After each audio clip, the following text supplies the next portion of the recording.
दिल्ली में लोगों ने जामा मस्जिद पर नमाज पढ़ी। नमाज पढ़ने के बाद एक दूसरे को गले लगाकर दी मुबारकबाद।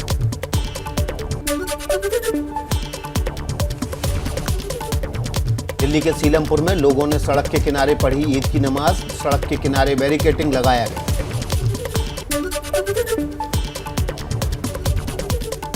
दिल्ली में संसद भवन के पास स्थित मस्जिद में भी पढ़ी गई नमाज। शाहनवाज हुसैन, गुलाम नबी आजाद और पूर्व उपराष्ट्रपति हामिद अंसारी ने नमाज अदा की।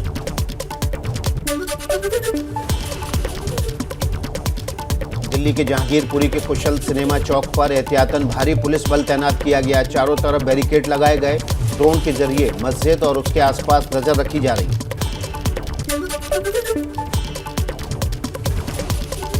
दिल्ली से सटे गाजियाबाद के संवेदनशील इलाकों में सुरक्षा के पुख्ता इंतजाम। कहीं फ्लैग मार्च तो कहीं ड्रोन से हो रही है निगरानी।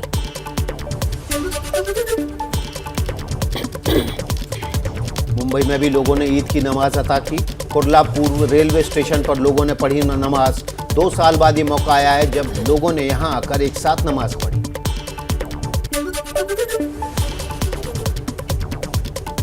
भोपाल के ईदगाह मैदान पर आज हजारों लोगों ने ईद की नमाज पढ़ी। ईदगाह के आसपास के रास्तों पर खूब भीड़ रही और उसके आसपास की सटी हुई सड़क पर भी लोगों ने दरी बिछाकर नमाज पढ़ी।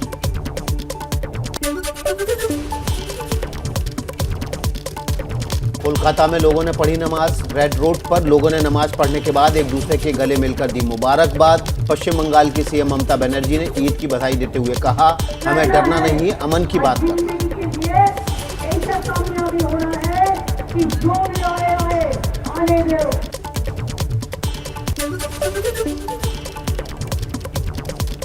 पीएम मोदी ने ट्वीट कर दी ईद की शुभकामनाएं। लिखा, ईद उल फितर की हार्दिक शुभकामनाएं। ये शुभ अवसर समाज में एकता और भाईचारा बढ़ाए। सभी के अच्छे स्वास्थ्य और समृद्धि की कामना।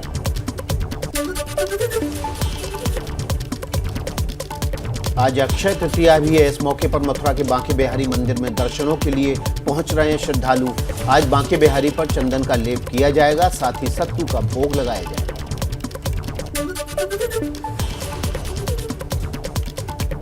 आज अक्षय तृतीया के साथ ही परशुराम जयंती भी मनाई जा रही है। परशुराम को भगवान विष्णु का 6वां अवतार माना जाता है। प्रशासन ने झंडा विवाद खत्म करने के लिए भगवा झंडे को हटाकर तिरंगा झंडा लगा दिया है, जिससे अब विवाद खत्म हो जाए। दूसरा समुदाय भगवा झंडा हटाकर अपना झंडा लगाने की मांग कर रहा है। जोधपुर में बवाल के बाद भारी संख्या में पुलिस बल की तैनाती कर दी गई है। साथ ही अफवाहें फैलाने से रोकने के लिए इंटरनेट सेवा बंद कर दी गई है। प्रशासन ने दोनों पक्षों से शांति की अपील की।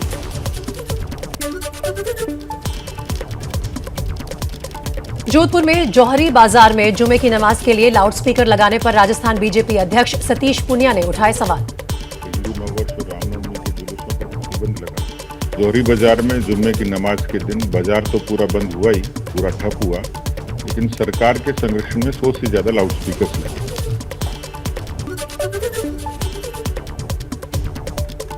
जयपुर के ईदगाह मैदान में पढ़ी गई नमाज। लोगों ने एक दूसरे को दी मुबारकबाद।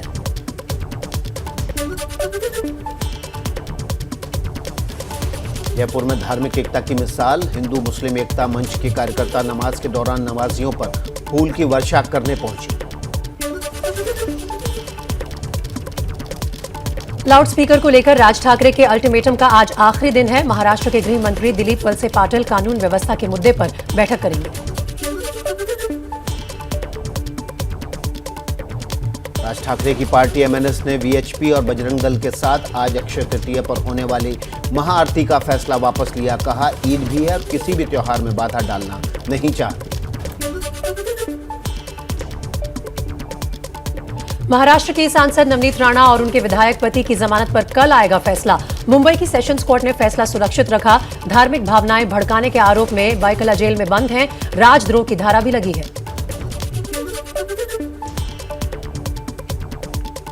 महाराष्ट्र के अमरावती में सांसद नवनीत राणा के घर हनुमान चालीसा का पाठ हुआ। युवा स्वाभिमान पार्टी के कार्यकर्ता हुए शामिल।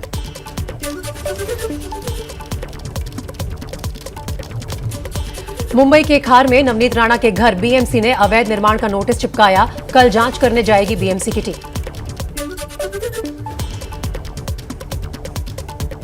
यूपी के सीएम योगी आदित्यनाथ का आज से 3 दिन का उत्तराखंड दौरा। अपने पैतृक गांव में गुरु महंत अवैधनाथ की प्रतिमा का अनावरण करेंगे, जनसभा को भी करेंगे संबोधित। केंद्रीय गृह मंत्री अमित शाह का कर्नाटक दौरा। आज बेंगलुरु में कई परियोजनाओं का उद्घाटन और शिलान्यास करेंगे। दिल्ली में बीजेपी अध्यक्ष जेपी नड्डा के घर कर्नाटक को लेकर हुई बैठक। गृह मंत्री अमित शाह, नितिन गडकरी, राजनाथ सिंह और बीएल संतोष हुए शामिल। नई पार्टी बनाने के प्रशांत किशोर के इशारे पर गरमाई बिहार में राजनीति। सभी राजनीतिक दलों ने ली चुटकी। बीजेपी बोली, अभी तक मेवा खाते आए हैं, राजनीति में सेवा करनी होगी।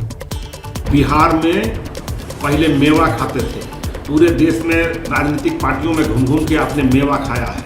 बिहार में आकर के पहले सेवा कीजिए। रणनीतिकार वो बेहतर है, लेकिन जनता के दिलों को, जनता का समर्थन हासिल करने के लिए अभी उनको साबित करना पड़ेगा।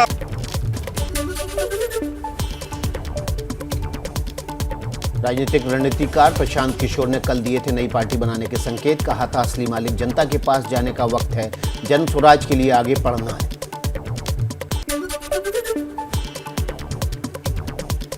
पश्चिम बंगाल में विधानसभा चुनाव में हुई हिंसा में अब तक 58 एफआईआर दर्ज। अलग अलग आपराधिक मामलों के तहत 224 लोग गिरफ्तार। असम कोर्ट से गुजरात के निर्दलीय विधायक जिग्नेश मेवाणी को बड़ी राहत। कोर्ट ने एफआईआर को फर्जी बताया। रिहाई के बाद मेवाणी का बड़ा बयान, बोले फ्लावर नहीं फायर हैं। 1 जून से गुजरात में करेंगे प्रदर्शन।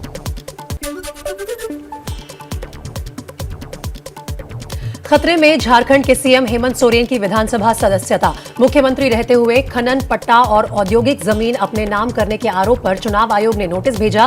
पूछा, कार्रवाई क्यों न हो।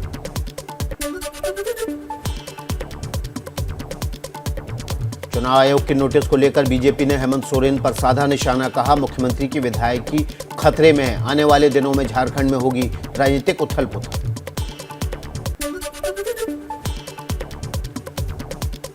गुजरात कांग्रेस के कार्यकारी अध्यक्ष हार्दिक पटेल ने अपने ट्विटर बायो से कांग्रेस का नाम हटाया। पार्टी से नाराज हैं हार्दिक पटेल।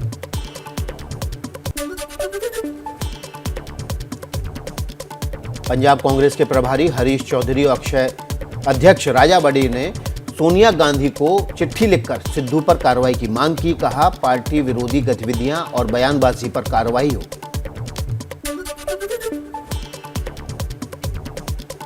दिल्ली के डिप्टी सीएम मनीष सिसोदिया का बीजेपी पर भ्रष्टाचार का आरोप। कहा, नगर निगम के स्कूलों के डिजिटलाइजेशन के नाम पर हो रहा है घोटाला।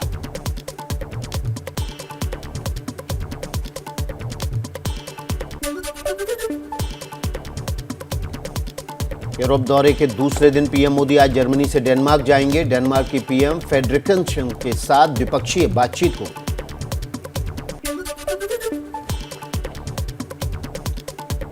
यूरोप दौरे पर पहले दिन बर्लिन में पीएम मोदी और जर्मन चांसलर ओलाफ स्कोल्स के बीच राउंड टेबल बैठक हुई। बैठक से पहले मोदी को गार्ड ऑफ ऑनर दिया गया।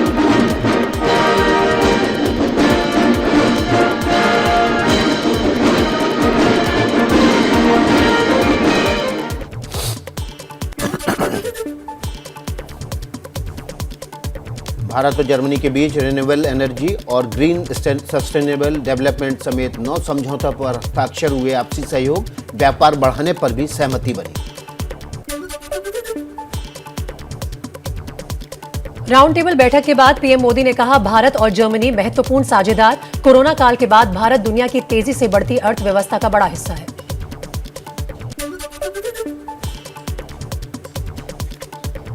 रूस यूक्रेन युद्ध पर पीएम मोदी का बयान। कहा, जंग में किसी की जीत नहीं होगी, सभी का नुकसान होगा। जंग से तेल के दाम बढ़े, खाद्य की कमी हुई। भारत शांति का पक्षधर है, तुरंत इस युद्ध में कोई विजयी पार्टी नहीं होगी, सभी को नुकसान होगा। इसलिए हम शांति के पक्ष में हैं।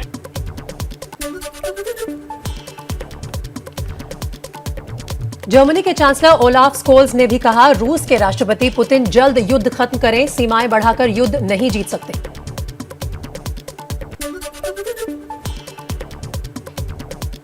जर्मन चांसलर ओलाफ स्कॉल्ज ने पीएम मोदी को G7 समिट में शामिल होने का न्योता दिया। जून में होनी है G7 शिखर वार्ता।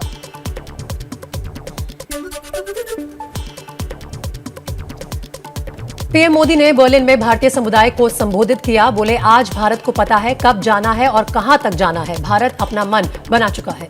जब किसी देश का मन बन जाता है तो वो देश नए रास्तों पर भी चलता है और मनचाही मंजिलों को प्राप्त करके भी दिखाता है।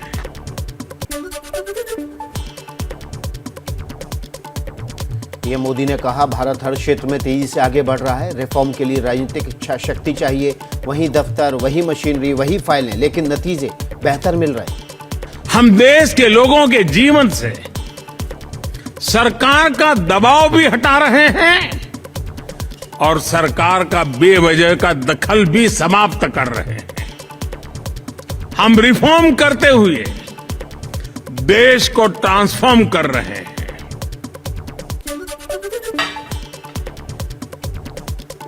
एक देश एक राशन कार्ड पर भी बोले पीएम मोदी। कहा, पहले देश में 2 संविधान थे, 7 दशक बाद देश में एक संविधान लागू हुआ। आज एक देश एक राशन कार्ड है, पूरे देश में एक टैक्स सिस्टम है। देश एक ही था लेकिन राशन कार्ड अलग थे। आज 1 नेशन 1 राशन कार्ड हो गया।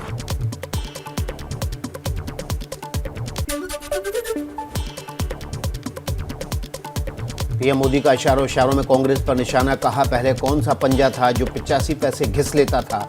हमने डीबीटी के जरिए 22 लाख करोड़ जनता कौन सा पंजा था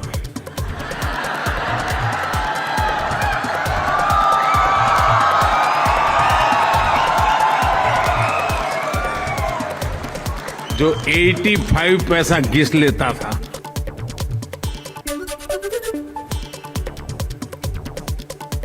पीएम मोदी ने गेहूं की कमी का भी मुद्दा उठाया। कहा, दुनिया गेहूं की कमी से जूझ रही है। भारत का किसान दुनिया का पेट भरने के लिए आगे आया।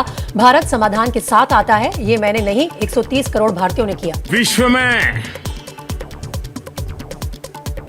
गेहूं की कमी का सामना दुनिया कर रही है। फूड सिक्योरिटी के लेकर के दुनिया में बड़े बड़े देश चिंतित है। उस समय हिंदुस्तान का किसान दुनिया का पेट भरने के लिए आगे आ रहा है।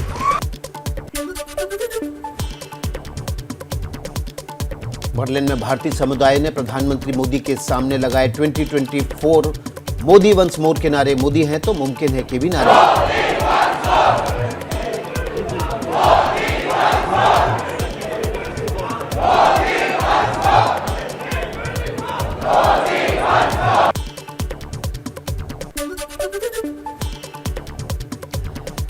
पीएम मोदी के विदेश दौरे पर कांग्रेस का तंज। कहा, देश में संकट छाया है मगर साहिब को विदेश भाया है।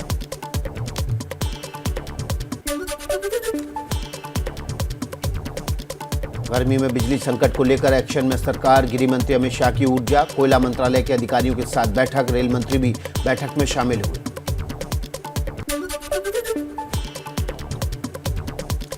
बिजली की मांग में कमी से सरकार को थोड़ी राहत। कोयले की आपूर्ति भी बढ़ी। ताजा आंकड़ों के मुताबिक 1 मई को बिजली की मांग करीब 10,000 मेगावाट कम रही।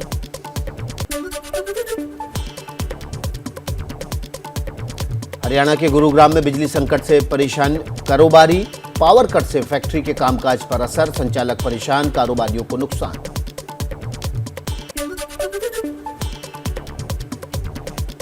दिल्ली में बवाना के जेजे कॉलोनी में लोगों को नहीं मिल रहा है पीने का पानी। सरकार पर आरोप, फ्री पानी का सिर्फ वादा ही रहा। पानी खरीद कर परिवार को पिला रहे हैं।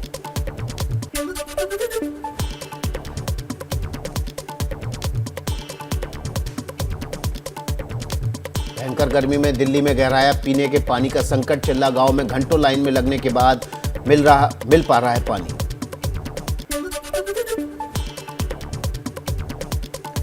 राजस्थान के जैसलमेर में इंदिरा गांधी नहर बंद होने से गहराया पीने के पानी का संकट। 21 मार्च से बंद है नहर। इसके साथ ही बिजली कटौती ने भी बढ़ाई मुश्किलें।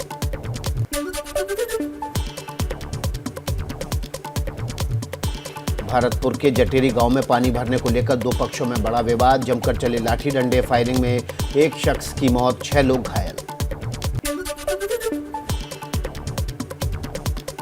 मध्य प्रदेश की राजधानी भोपाल के बाणगंगा में पानी की किल्लत से लोग परेशान। स्थानीय लोगों के साथ कांग्रेस ने किया मटका फोड़ प्रदर्शन।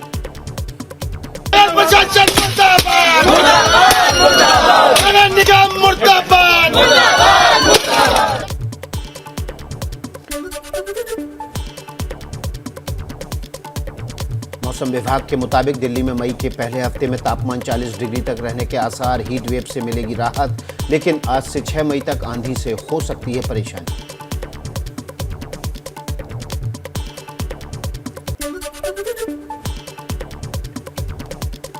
राजस्थान के कई जिलों में गर्मी से राहत की उम्मीद। मौसम विभाग के मुताबिक तापमान में आज से 3 से 4 डिग्री तक की गिरावट के आसार। अगले 4-5 दिन तक मिलेगी राहत। धूल भरी हवाएं चलने की आशंका।